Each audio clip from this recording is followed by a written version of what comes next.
Hello guys, let's continue our chapter States of Matter of class +1। हम लोग पढ़ रहे थे law, Boyle's and Charles law हम कर चुके हैं। आज हम करेंगे गेल-साक्स लॉ। ये गैसेस के ही सारे लॉ हैं। इसको हम प्रेशर टेम्परेचर रिलेशनशिप भी कहते हैं। जैसे कि मैंने आपको बताया था, ये एग्जाम में गिवन नहीं होगा कि ये प्रेशर टेम्परेचर है, डायरेक्ट आएगा गेल-साक्स लॉ। गेल-साक्स लॉ क्या कहता है कि कांस्टेंट वॉल्यूम के ऊपर, जब वॉल्यूम क्या होगा, कांस्टेंट होगा, किसी भी गैस का fixed amount of A gas का जो प्रेशर होगा वो डायरेक्टली प्रोपोर्शनल होता है टेम्परेचर के। और हमें पता है जब प्रोपोर्शनल हटता है तो क्या आता है, कांस्टेंट, यानी T, P by T equal to क्या होगा, कांस्टेंट। अगर दो गैसेस की बात है, सारे लॉ का मेथड सेम है, बस थोड़ा बहुत चेंज है। फॉर टू गैसेस के लिए P1 by T1 equal to P2 by T2। ये क्या है, P1 by T1 equal to P2 by T2। ये गेल-साक्स लॉ की इक्वेशन है। और वैसे मेन गेल-साक्स क्या है, pressure is directly proportional to temperature at constant volume.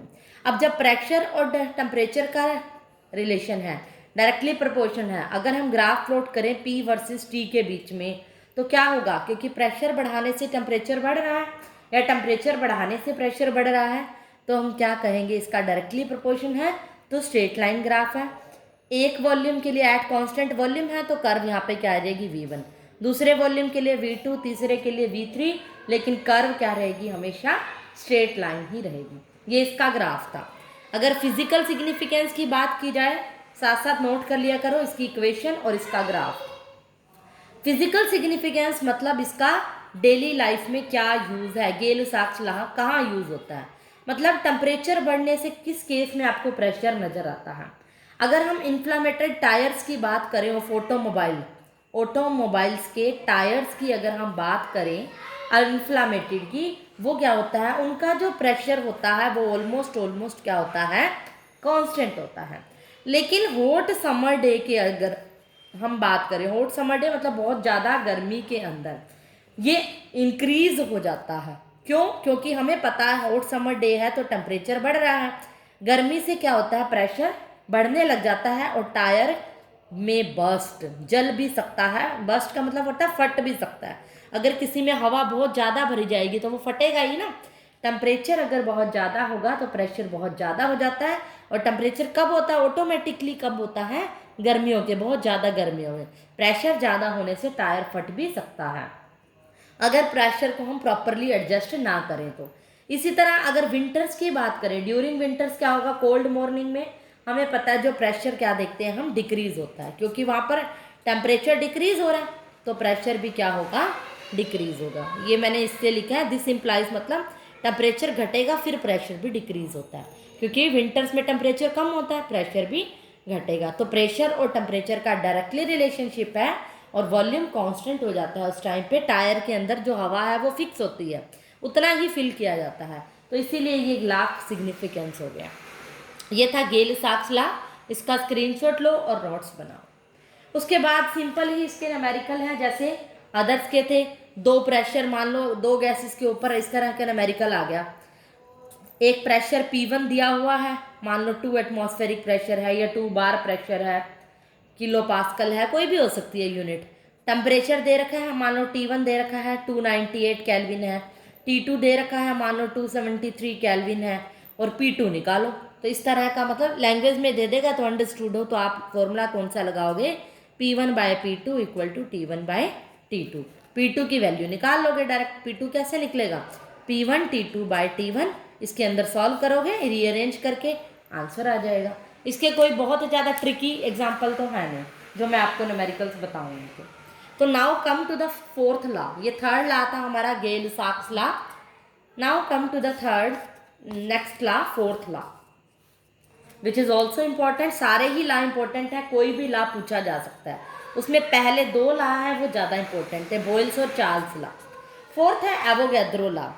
Avogadro law की स्टेटमेंट है कि equal volume of all the gases, अगर सभी गैसेस का जो वॉल्यूम है इक्वल है, ये भी 1 ml है, ये भी 1 ml है, सभी volume under the same condition of temperature and pressure, वहाँ पर टेम्परेचर और प्रेशर की कंडीशन क्या होनी चाहिए, सेम होनी चाहिए।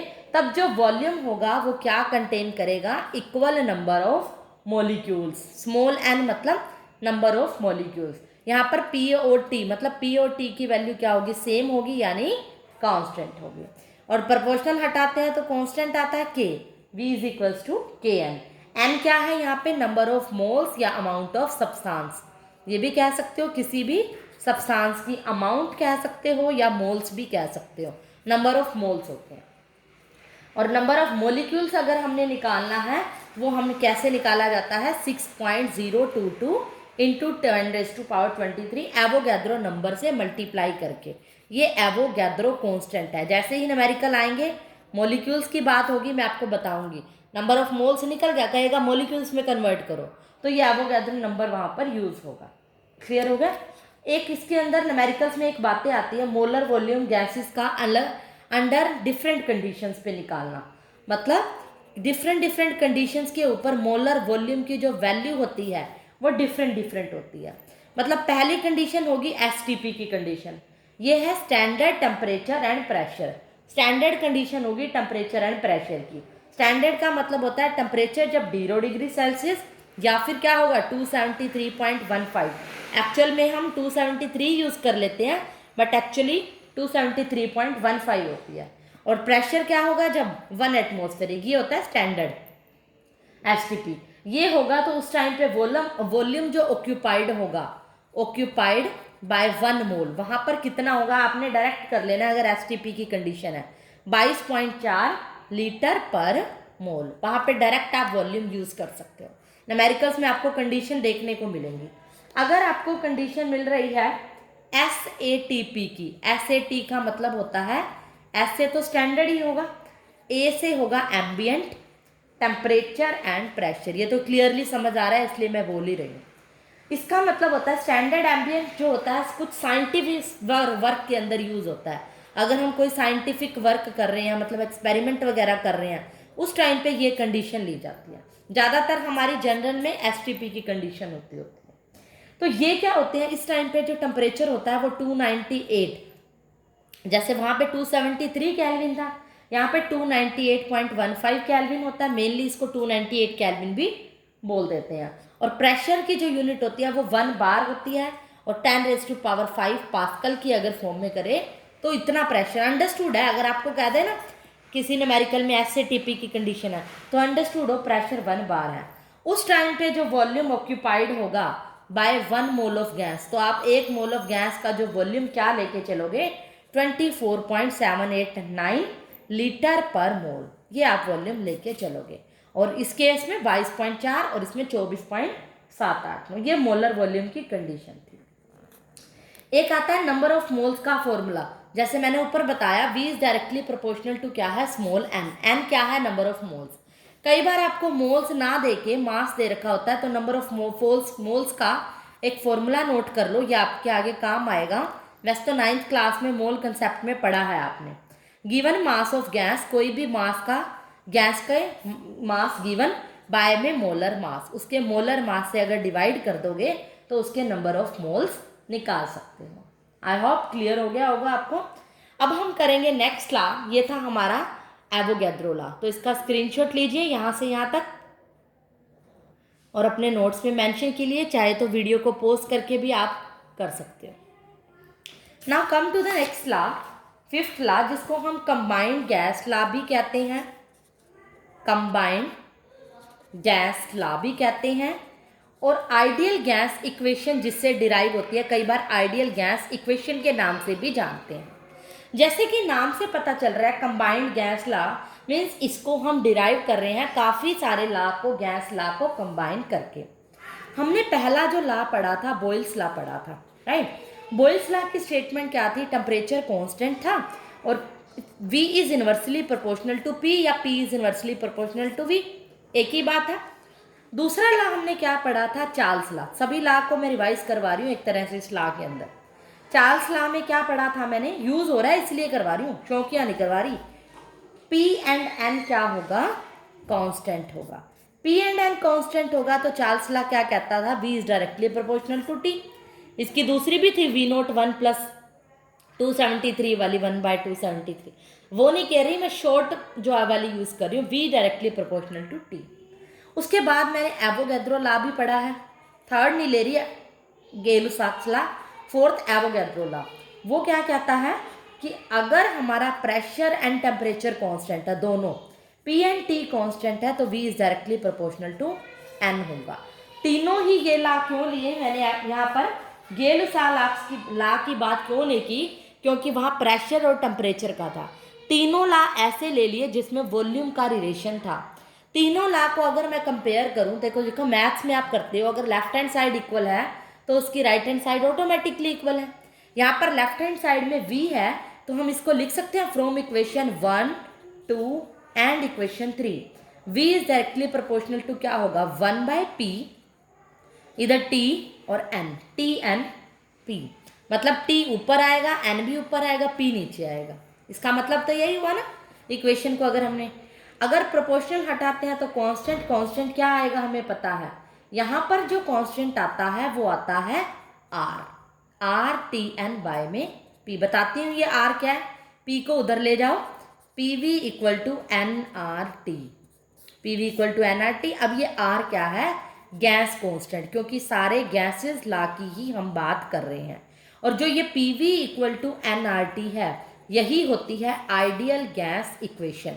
अगर आपसे क्वेश्चन पूछ लिया जाए वन वर्ड में कि आइडियल गैस इक्वेशन क्या होती है, तो आप लिखोगे PV is equals to NRT। इसको रट लो, PV is equals to NRT most important है। ये लॉ भी बहुत ही ज़्यादा इंपॉर्टेंट है। अब बात आ रही है R की। R को हम क्या कहते हैं, एक तो गैस कांस्टेंट और एक मोलर गैस कांस्टेंट भी कह देते हैं, या फिर इसको यूनिवर्सल गैस कांस्टेंट भी कहते हैं। शॉर्ट में बोले तो इसको मोलर गैस कांस्टेंट या फिर सिर्फ गैस कांस्टेंट के नाम से ही जाना जाता है। इस R की वैल्यू जो है, इसके डेरिवेशन आपकी बुक में दिया हुआ है। R की वैल्यू कैसे आई वो लिखने की जरूरत नहीं है, डायरेक्ट आप वैल्यू याद रखो। R की वैल्यू आप लिखोगे 8.314 जूल पर मोल पर केल्विन। न्यूमेरिकल को देखोगे, अगर न्यूमेरिकल के अंदर जूल में एनर्जी, मोल और केल्विन में टेम्परेचर है, तो R की वैल्यू ये यूज़ करोगे। एक R की वैल्यू होती है 0.0821 लीटर एटॉमिक पर केल्विन पर मोल। ये दोनों वैल्यू तो हमेशा के लिए ही आपको याद होनी चाहिए। लीटर मतलब जब वॉल्यूम, प्रेशर, केल्विन और मोल, यहाँ पर वॉल्यूम प्रेशर का जिक्र है और यहाँ पर एनर्जी जूल का या वर्क डन का जिक्र होगा, तब R की वैल्यू ये यूज़ करो। ये दोनों वैल्यू रट लो, इसके अलावा कुछ भी करने की जरूरत नहीं है। इनके डेरिवेशन कि ये वैल्यू कैसे आई, कांस्टेंट है, बस एक याद कर लो। इसका डेरिवेशन हमारे सिलेबस में नहीं है। ये वैल्यू कभी कोई पूछे, 1 नंबर में क्वेश्चन आ सकता है कि वैल्यू क्या है, तो आपको दोनों वैल्यू याद होनी चाहिए, बहुत बहुत इंपॉर्टेंट है। तो फटाफट से पहले इसका स्क्रीनशॉट लीजिए, नोट्स में मेंशन कीजिए। अब मैं आपको इसका एक न्यूमेरिकल कराती हूँ। Now come to the numerical, read the statement carefully.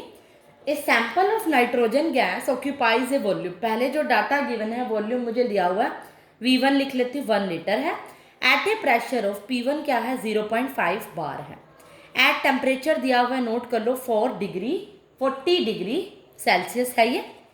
Calculate the pressure, यानी P2 निकालना है। यहाँ जो डाटा था मैंने सारा गिवन था वो नोट कर लिया। P2 निकालना है। V2 दे रखा है मिलीलीटर में, क्योंकि ऊपर लीटर में है, इसको 1000 से डिवाइड करके मैंने लीटर में बना लिया। टेम्परेचर यहाँ पर देखो T1 40 डिग्री सेल्सियस था, मैंने 273 ऐड करके केल्विन में बदल लिया। दूसरा टेम्परेचर -6 था, उसमें 273 ऐड करके केल्विन में बदल लिया। P2 निकालना है। अब हमें पता है P1, V1 और T इसकी रिलेशन हो रहा है, PVT सारा कुछ इसमें गिवन है। तो ऐसा ला अकॉर्डिंग टू गैस इक्वेशन अगर हम बात करें, जो अभी मैंने डिवाइड की थी, PV is equals to NRT, याद है? PV is equals to NRT, यानी नंबर ऑफ मोल्स अगर 1 हो जाए, N की वैल्यू 1 हो जाए, तो PV इज इक्वल्स टू क्या होगा, T होगा।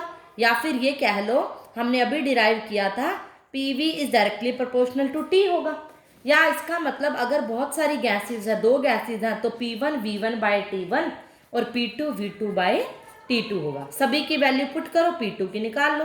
P2 की वैल्यू क्या आएगी, P1 V1 T2 बाय में T1 V2।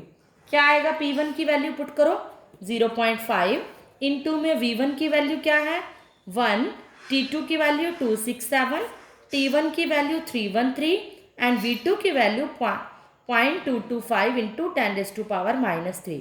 इन सबको सॉल्व करोगे तो अल्टीमेटली P2 की वैल्यू आएगी 1895.6 बार। ये हमारा प्रेशर निकल गया। सिर्फ कैलकुलेशन ही थी, हमने ये माइंड लगाना है कि यहाँ तीनों दिए हैं तो तीनों गैस इक्वेशन वाली फॉर्मूला हम अप्लाई करेंगे। बहुत ईजी है गैस ला इक्वेशन के न्यूमेरिकल्स, उसमें डायरेक्ट हमें देखते ही पता चल जाता है। जो लास्ट लॉ है वो है हमारा Dalton's law of partial pressure. Next law है ग्राम्स लॉ ऑफ डिफ्यूजन, जो कि हमारे सिलेबस में नहीं है। हमने कौन सा करना है? Dalton's law of partial pressure. Dalton's ने क्या कहा था? सीधा सा कंसेप्ट था, उसने कहा था कि अगर कोई गैस ए है उसका प्रेशर क्या है? स्मॉल p1 है। और कहा कि एक गैस बी है उसका प्रेशर p2 है। सपोज कर लो तीसरी गैस सी है और इसका प्रेशर p3 है। कहा अगर कि हम बड़ा कंटेनर ले लें और इसके अंदर तीनों गैसेस को मिक्स कर लें A प्लस बी प्लस सी, तो उसने कहा कि इन तीनों का प्रेशर भी क्या होगा? ऐड होगा। P1 plus P2 plus P3 is equals to क्या होगा? टोटल प्रेशर के बराबर होगा। यही डाल्टन्स का लॉ था कि जो total pressure exerted by a mixture of two और more than two reacting gases in a definite volume, अगर वॉल्यूम क्या है? फिक्स्ड है, तो is equals to sum of individual pressure, कि अलग अलग प्रेशर के सम के बराबर होगा। If would exert the same volume alone at a constant temperature, और उस टाइम पे अगर कंडीशन क्या है? टेम्परेचर की कांस्टेंट है। मीन्स पी टोटल की जो वैल्यू होगी, अगर दो गैसेस की बात कर रही हूँ, partial pressure of A and partial pressure of B के बराबर होगी। जितने भी प्रेशर होंगे वो उसके बराबर हो जाएगी। यही डाल्टन्स का मेनली लॉ था। एक डाल्टन्स ने जो लॉ दिया था इन टर्म्स ऑफ मोल फ्रैक्शन भी दिया था, ये बता रही हूँ। एक तो सिंपल सा लॉ है, Dalton's law in terms of mole fraction. Heading डालो, Dalton's law in terms of mole fraction की टर्म में। अब मोल फ्रैक्शन पहले क्या होता है, पहले इसके बारे में बताती हूँ, जिसको स्मॉल h से डिनोट करते हैं। जैसे कि नाम से पता चल रहा है फ्रैक्शन किसकी होगी? मोल्स की, यानी नंबर ऑफ मोल्स। अगर हम कोई गैस ए का मोल फ्रैक्शन, वन गैस का मोल फ्रैक्शन निकाल रहे हैं, तो उसके नंबर ऑफ मोल्स बाय में टोटल नंबर ऑफ मोल्स होगा। पहली गैस का मोल फ्रैक्शन निकाल रहे हैं तो उसके नंबर ऑफ मोल्स बाय में टोटल होगा। दूसरी गैस का मोल फ्रैक्शन निकाल रहे हैं तो उसके नंबर ऑफ मोल्स बाय में टोटल होगा। इसी तरह एक्स ए हो जाए तो एक्स ए हो जाएगा, यहाँ एक्स बी, जो भी अपनी नोटेशन ले सकते हो। और अगर हम एक्स ए और एक्स बी को ऐड कर दें टोटल मोल फ्रैक्शन को, तो हमारा क्या बनेगा? N A by n A, n n B by में एन। ये क्या है हमारे पास? ये एन क्या है? टोटल। टोटल मतलब क्या है? यहाँ पर दो गैसेज है, एन ए प्लस में एन बी, तो एन ए और एन बी का सम क्या होगा? N A. तो एक्स ए की वैल्यू क्या हो जाएगी? ये। अगर हम इसमें कांस्टेंट ले लें तो क्या होगा? एन ए का मतलब क्या होगा? एन ए बाय में एन का मतलब n A plus n B, plus n B by में एन ए प्लस में एन बी। अगर हम एलसीएम ले लें, देखो एन ए प्लस में एन बी क्या आएगा? ऊपर भी n B plus n A, ये कैंसिल हो गया। N B plus n B, यानी दोनों मोल फ्रैक्शन का सम क्या प्रूफ कर दिया मैंने?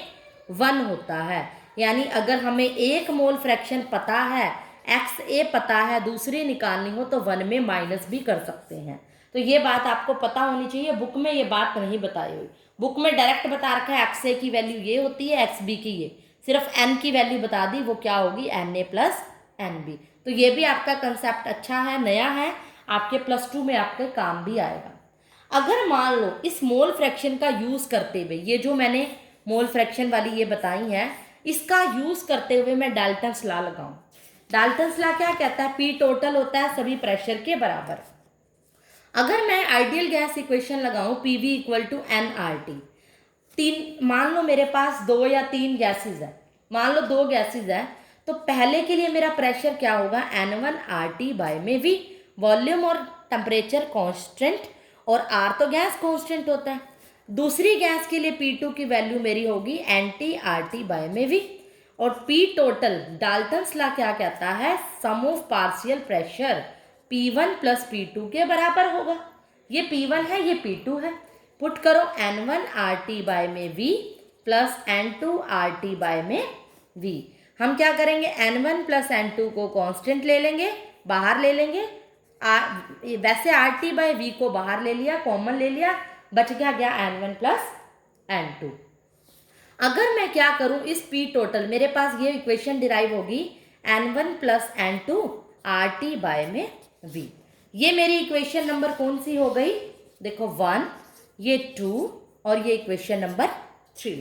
अब मैं क्या करूं, अगर P1 को फर्स्ट इक्वेशन को 3 से डिवाइड कर दूं तो क्या होगा। फर्स्ट इक्वेशन थी P1, 3 है मेरी P टोटल, न्यूमिनेटर 1 का क्या है NRT बाय में V, इसको डिवाइड करूंगी N1 plus N2 RT by में V। RT बाय में V से RT बाय V कैंसिल, बचेगा क्या P1 बाय P total equal to N1 by में N1 प्लस N2। हमें पता है नंबर ऑफ मोल्स अगर पहले के हैं, बाय में टोटल हैं, तो वो मोल फ्रैक्शन x1 के बराबर होती है, पीछे मैंने बताया। तो P1 बाय में P टोटल की वैल्यू क्या हो गई, x1 के बराबर हो गई। सिमिलरली हम क्या कह सकते हैं, P2 को P टोटल से डिवाइड करेंगे तो ऑब्वियसली इसी तरह डेरिवेशन होगा, तो x2 के बराबर होगी, यानी जिसका भी प्रेशर ऊपर रखेंगे उसकी मोल फ्रैक्शन के बराबर हो जाएगी। ये क्या था, Dalton's law of partial pressure था। फिर से बता रही हूँ कि आइडियल गैस इक्वेशन लगाई, PV is equal to NRT, P1 और P2 की वैल्यू लगाई, डाल्टन्स लॉ के अंदर पुट किया, जो कि P total equal to P1 plus P2 है। दोनों इक्वेशन को पुट करके ये बन गया। P टोटल की वैल्यू मेरे पास ये आ गई, जिसको इक्वेशन नंबर 3 नाम दे दिया। 1/3 को डिवाइड किया, इक्वेशन 1 और 3 को डिवाइड किया तो RT बाय V कैंसिल हो गया, मुझे ये मिल गया। और पीछे मैंने बताया था कि ये टर्म क्या होती है, मोल फ्रैक्शन, तो इसकी जगह मैंने क्या पुट कर दिया, x1। तो ये वाली टर्म किसके बराबर होगी, x1। अगर P1 ऊपर है तो x1, P2 ऊपर होगा तो x2, इसी तरह P3 ऊपर होगा तो x3 होगा। तो ये था हमारा Dalton's law of partial pressure. Main equation इसकी यही है कि डाल्टन्स लॉ कहता है कि इंडिविजुअल गैसेस का जो प्रेशर का सम होता है टोटल प्रेशर के बराबर होता है। इसी तरह इसकी एप्लीकेशंस भी है डाल्टन्स लॉ की, जैसे हर लॉ की मैं फिजिकल सिग्निफिकेंस बता रही हूँ, फिजिकल सिग्निफिकेंस और एप्लीकेशन एक ही बात है। एप्लीकेशंस क्या है, इसका क्या क्या यूज है डाल्टन्स लॉ का।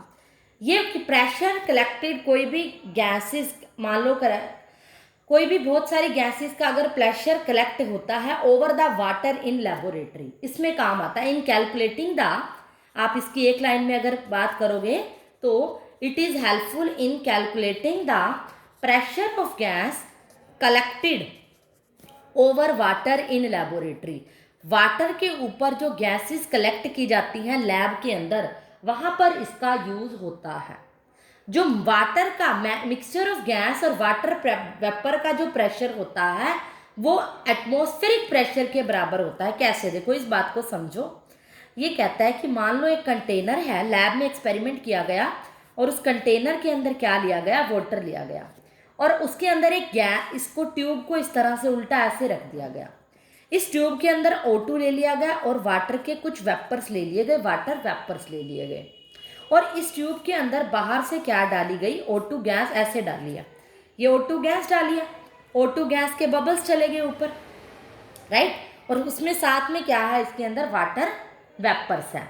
ये कह रहा है इस ट्यूब के अंदर गैस का मिक्सचर, गैस कौन सी है, O2, और वाटर वेपर का मिक्सचर, वो हैज ए टोटल प्रेशर किसके बराबर होगा। हमने क्या कहा था, Dalton's law PT equal to P1 plus P2 है। यहाँ P1 और P2 क्या है, O2 और वाटर पेपर, और टोटल प्रेशर कौन सा होता है, एटमॉस्फेरिक प्रेशर के बराबर है, जो एटमॉस्फेयर का एनवायरनमेंट के अंदर प्रेशर होगा। कब बराबर होगा, जब वाटर लेवल सेम होगा वेसल के इनसाइड और आउटसाइड द वेसल, मतलब वेसल के बाहर भी और वेसल के अंदर भी पानी का लेवल जब सेम होगा, तब इन दोनों का जो प्रेशर का सम होगा PO2 प्लस P वाटर, वो किसके बराबर होगा, P एटमॉस्फेरिक प्रेशर के बराबर होगा। क्योंकि लॉ कहता है PT टोटल क्या है, एटमॉस्फेयर का प्रेशर, एनवायरनमेंट में क्या है एटमॉस्फेयर, वो किसके बराबर होगा, दो गैसेस के सम के। यहाँ दो गैसेस कौन है, वाटर और O2, जैसे ऑक्सीजन गैस को कलेक्ट किया जा रहा है या वाटर के ऊपर, पानी के अंदर जब लैब में ऑक्सीजन गैस को कलेक्ट किया जाता है तो ऑक्सीजन ऊपर आ गई, वाटर वेपर के साथ आ जाती है, तो इन दोनों का जो अपना अपना प्रेशर होगा वो उसके सम के बराबर होगा एटमॉस्फेरिक प्रेशर के, जब इस पानी का लेवल बाहर और अंदर सेम होगा, जब water level inside the container become equal to outside level. तो इससे हमें पी वाटर जो होगा वो pressure due to water vapours होगा, जिसको हम एक्वस टेंशन भी कहते हैं मेनली। ये वाला जो प्रेशर होता है ना, इसको एक्वस टेंशन भी कहते हैं। इसकी डिटेल आपके सिलेबस में नहीं है, जस्ट एक बार माइंड में रखो। वाटर का जो प्रेशर होता है, एक्वस मतलब पानी, प्रेशर यहाँ पर टेंशन है, अलग अलग टेम्परेचर पे अलग अलग होता है। तो हम इसे ड्राई गैस का तो निकाल ही सकते हैं, O2 का निकाल सकते हैं। तो इस तरह से अगर हमने PO2 का प्रेशर निकालना है तो वो कैसे निकलेगा, P atmospheric minus P water. Aqueous tension हम निकाल सकते हैं, अलग अलग गैस का अलग अलग होता है, एटमॉस्फेरिक प्रेशर फिक्स होता है, और इससे हम PO2 का प्रेशर भी निकाल सकते हैं। मतलब किसी एक पर्टिकुलर गैस का हमने अगर प्रेशर निकालना है तो वो भी डाल्टन्स लॉ की हेल्प से हम निकाल सकते हैं। अब न्यूमेरिकल्स में क्या दिया होगा, स्क्रीनशॉट लो इस पार्ट का, अदरवाइज आपको एप्लीकेशन और सिग्निफिकेंस एक थ्योरेटिकल फॉर्म में ही लिखने होते हैं। उसके बाद न्यूमेरिकल में सिंपल सा क्वेश्चन आता है, मान लो कोई भी वॉल्यूम दे दिया V1 0.5 लीटर है, V2 दे दिया 1 लीटर है, प्रेशर दे दिया 0.8 बार है, और दूसरा प्रेशर आप निकालो। तो आप पहले क्या करोगे, इस पर बॉयल्स लॉ लगा दोगे। बॉयल्स लॉ लगाने पर इसने कह दिया कि मान लो कि प्रेशर ऑफ गैस मिक्सचर निकालो, ये कहता है। गैस मिक्सचर निकालने पर हमें तो यहाँ PV नज़र आ रहा है, पहले इस पर बॉयल्स लॉ लगाओगे, P1 V1 equal to P2 V2, P2 निकल जाएगा अल्टीमेटली। P2 निकलने के बाद हम क्या करेंगे, पार्शियल प्रेशर निकालेंगे।